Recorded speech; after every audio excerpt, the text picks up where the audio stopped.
Flash Gordon is still alive. Alive? I feel a little bit sheepish when people say, oh, he wrote Flash Gordon. I don't know. If they're not hip, they might just be thinking of it as a failed movie. She's not getting me. Don't use your mouth. Use your brain. Because, I mean, I understand the movie, it's what they call a cult classic. But one of the definitions of a cult classic is that the cult are not people who buy movie tickets, generally speaking. It has its rabid fans who like it, but not the general populace. Are your men on the right pills? If you could have advertised, come see a future cult classic. Maybe you should execute that trailer. 30 years before its time. The very small audience that would have appreciated that would have gone ape. They would have liked it so much. I was very close to Dino in those days. And it just came up casually. And actually, he'd been a great fan of the thing. It was very big in Italy. And he had a bound copy of Flash Gordon, of the comics. And I know he'd been interested in it for a long time, he told me.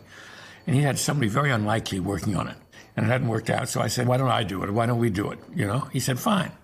I certainly was given the big bound comic, but that was in Italian. It was in Italian, but you don't have to translate it much. I'd read Batman, and I knew it should be done campy, so to speak, should not be done very seriously. And Flash Gordon, the same way. Bring me the boar worms. No! Not the boar worms! I'd seen the comic, I'd read it, and it was on the radio, and I knew it. Ming the Merciless and Dr. Zarkov. Flash. I'm sure that's Dr. Hans Zarkov.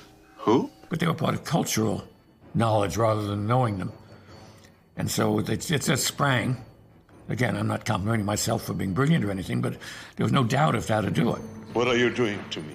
We are going to empty your memory, as we might empty your pockets. Some things of Flash Gordon I remember very sharply, other things not at all. But I don't remember having a single meeting with anybody except Dino. In my opinion, it could have used some criticism. There's no question the script would have been better. This Ming's a psycho.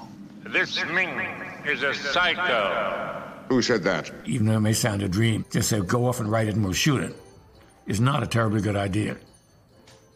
That's my considered opinion after years of screwing around in this stuff. He just said, do it the same way when I did King Kong with him. He called me one day, I was living in Aspen, said, hey, Lorenzo, we do a King Kong. I said, sounds good to me.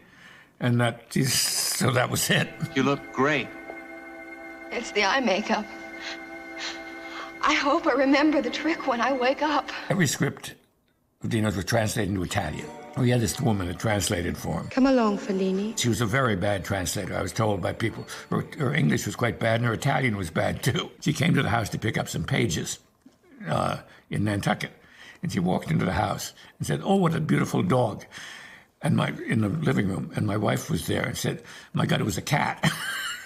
And said, you mean that you're the person translating Lorenzo's scripts? And Dino always said that he didn't want too good a translation. He said, I don't want to be fooled by the nicer words. I want to know the story. I want to know what happens on the page. But he was totally independent. He had his own financing, so nobody really told him what to do. He said, this is it, and they gave him some. Obviously, people at Universal read the script, and nobody said it was awful, obviously, or something would have happened. And I never got much suggestion. As far as I was concerned, it was just the adventures of Flash and his girlfriend. There was no nonsense as to how they got there or why. They were flying over and they happened to be forced down where there was a rocket ready to take off. If you accept that, you have no problem with anything. Did your flying lessons get as far as landing?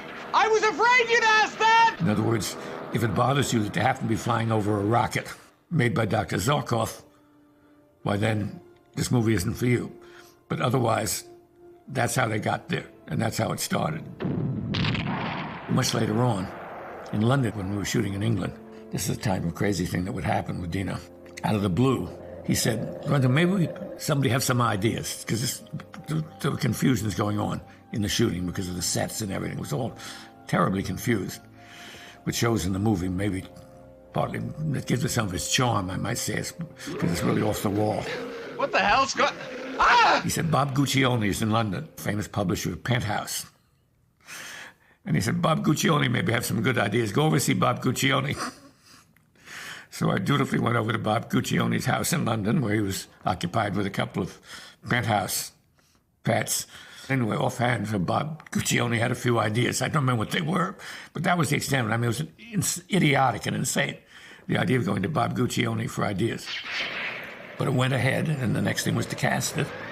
I seem to remember that Sam Jones was on a game show that Dino's mother saw and said, that's the person. So Dino hired him. I've got to rescue my friends and save the Earth. It's pretty risky telling that to the Emperor's daughter. You couldn't get anybody more absurd. I mean, Sam Jones, saving the Earth, give me a break. Flash? What are you setting there? That's how long Earth has left. Oh, my God. And that's the essence of the movie. To that extent, yes, he was perfectly cast. We owe everything to Flash. Hail Flash! Mike Hodges was a smart guy, and he wasn't known for comics particularly. But anyway, he was signed to do it. He was a good, serious, very well thought of director. He was able to get these extremely good supporting English actors. I mean, distinguished actors. Welcome back from the grave. I knew you were up to something, though I confess I hadn't thought of necrophilia. And so the small parts were extremely well cast. There's no question about it. And Mike did a very good job in all this. We got on very well. We were good friends. We'd drink in the evenings and say, how do we get into this? Dino had great reverence for this designer and always wanted to work with him. And so it was a great coup for Dino when he got Danilo. And Danilo had more influence over the script and the production than the designer normally does. And Danilo doesn't talk English. I don't talk Italian. But we both talk French to some extent. And so my discussions with Danilo were in French, such as they were. And believe me, the set sometimes really didn't fit the script. The script would say there's a big tree branch you go out on, and the set would be an underground cavern. To the consternation of Mike and everybody. And we said, Danilo, this isn't it. He'd say, well, this is what I want to do. This is the way I see it. And I said, but the script. And they said to me again in French, Lorenzo, je ne lis jamais les scripts. In other words, I never read the scripts. Danilo said, I don't read scripts. I've never read the script. I don't read scripts. This place is a lunatic asylum. The design of the picture, the look of the picture, is very much his. I mean, the Hawkman and all those things. The look of it's very surreal. That is the fun of the movie. This was after Star Wars, and Dino was obsessed with its success, which was astounding. And out of nowhere, in effect, because, I mean, it hadn't had any great advanced publicity. And I remember Dino said one day, he said, we run Star Wars, you got a copy of it. We see what to make of this movie, why everybody go see it as a movie. So we couldn't figure out. Star Wars had a certain amount of, I won't say realism, but I mean, it was treated as if it was really happening. And Flash Gordon never, in my opinion, appears as if it actually was really taking place anywhere.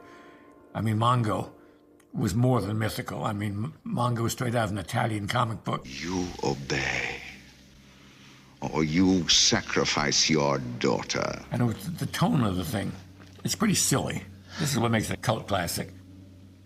Hail Ming. I intended to make it fun because I could not take these things seriously. I have been denounced in fan magazines. There's a very serious cinema fantasy magazine, and once on its cover it had Lorenzo Semple Jr.'s hate mail. This was after Batman and Flash Gordon, that I hadn't taken these things seriously enough. Oh, my God, this girl's really turning me on. I didn't quite get that. Think it again. Forget I thought it. These comic cultists, a lot of them take their stuff very seriously. And I had treated it lightly. And I said that was my attitude towards this stuff. My thanks to you. Yeah? What for? For giving a dumb old bird a second chance. Over the homing beam. The movie was never intended to be anything but fun. And that's it, just fun.